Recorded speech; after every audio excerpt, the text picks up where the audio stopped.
Was there a point where you thought you would just be a songwriter? Because sometimes with comedians, right, you do comedy and then sometimes you're like, oh, I'm just going to be a writer.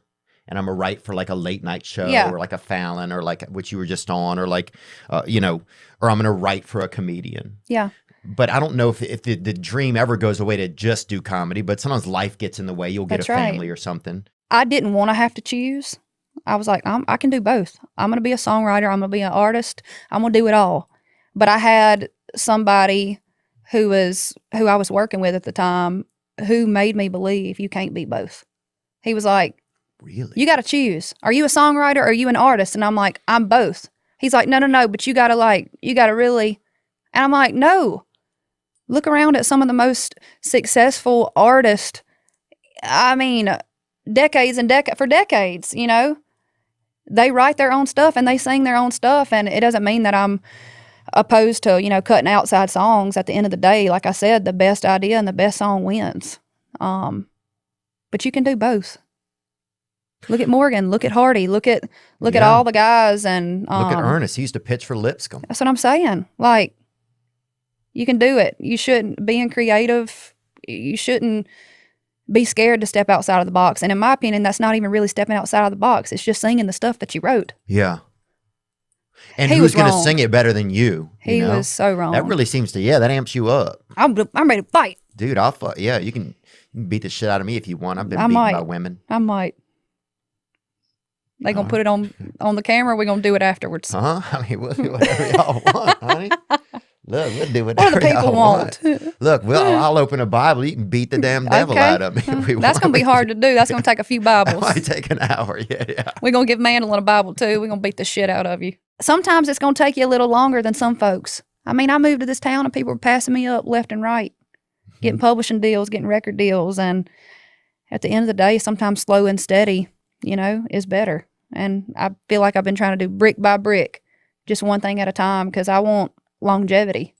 I don't want to just be a flash in the pan, and I'm not doing that. So you couldn't be, I don't think.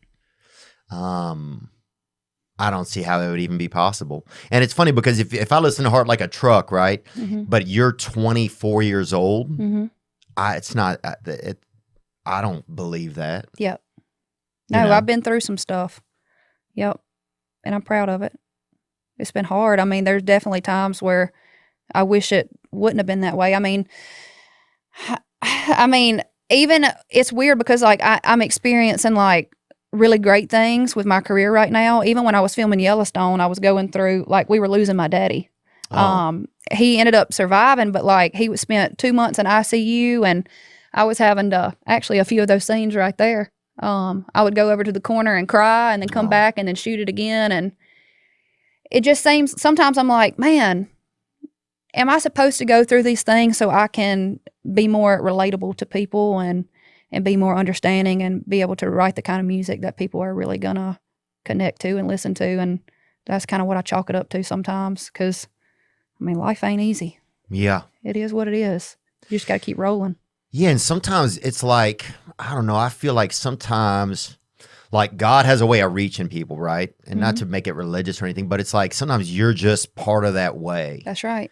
And it's not even, you have talents and stuff, but it's like sometimes some things they're so, especially with music, it's like, man, this thing is, and so many people have written and, there's other people playing, and it's like really to make this thing, it's like it takes a village. It does take a village. It's nice to feel like I'm finally able to, like, I'm in a position where I could help somebody else, because I've had so many people help me along the way.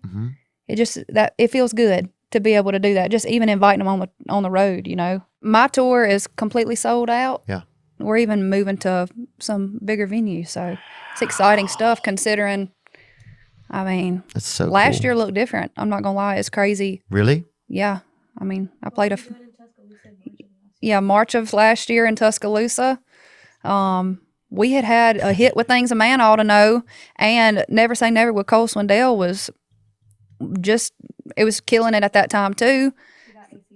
AC, like, there were so many things that we had done, but I still could barely sell a ticket. Wow. I sold, like, was it 100 or like 91 tickets or something like that. And a lot of people there were family.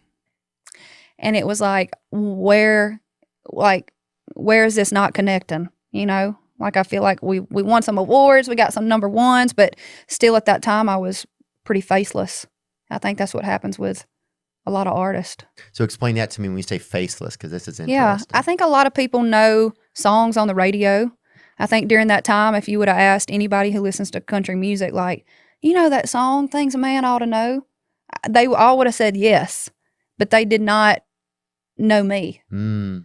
And that's where the disconnect is. And I think that's really where Yellowstone has been so beneficial because, you know, they see your name up on the screen and stuff, and then they finally just like see your face and they're Right. like, oh, okay. And then they have to see it a million other times for it to really, really connect. I think you've got everybody's attention now. I don't know how you could ever get rid of it. I mean, once I heard your voice, I don't think I could ever. Thank you, man. I could just, it's in my ears forever. Thanks. You know, it is very powerful. That's cool, bro. Hope you enjoyed that video, and you can watch another. And you can watch this one, you can watch this one.